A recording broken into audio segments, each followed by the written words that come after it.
Hey, Bill here, July 6, 4:45.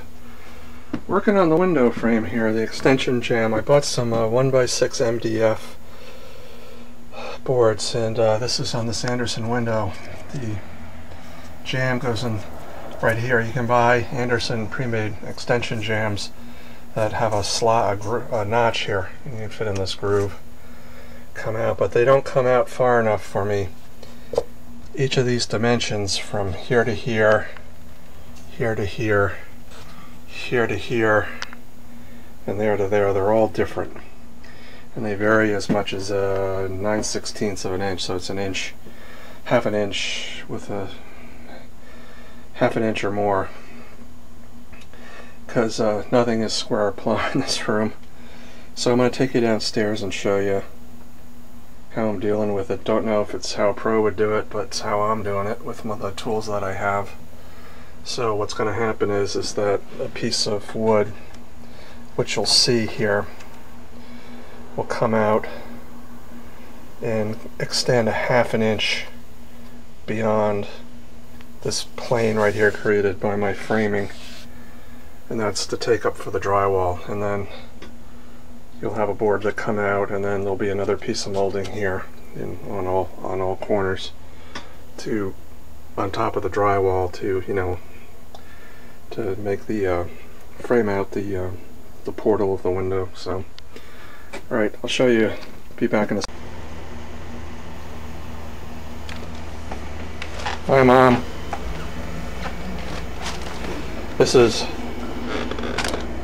I'm filming my mother in action here.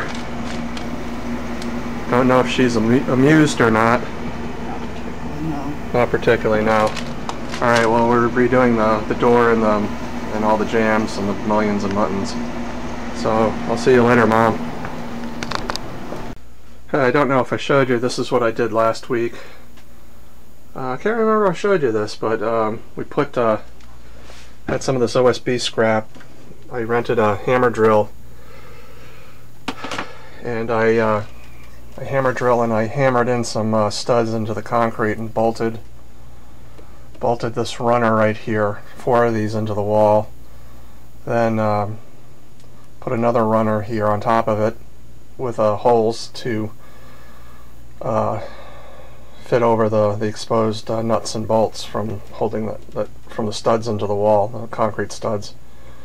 And then I put on top this OSB, and we put back the hangers, and it makes, I don't know if I showed this to you already in a previous video, but here, you can see that we have a bit more shelf. I put these strips up and insulated behind them, and so we got room for the shelf here and stuff.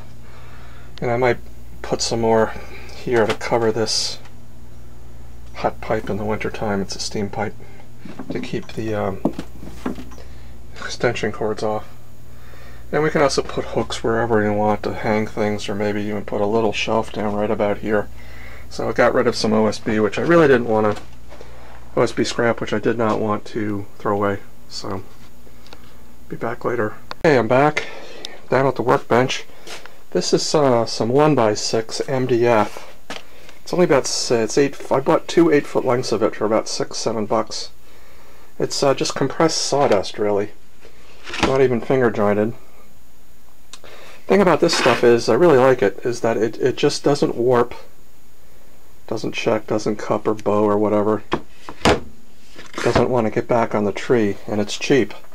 So what I did was, using a lot of measurements, is that I cut this frame for the window. And basically we have screw holes here, here, and over there, going this way and this way. Now, problem is that the window unit is plumb, but it's not the plane created by this surface right here, which is a half an inch,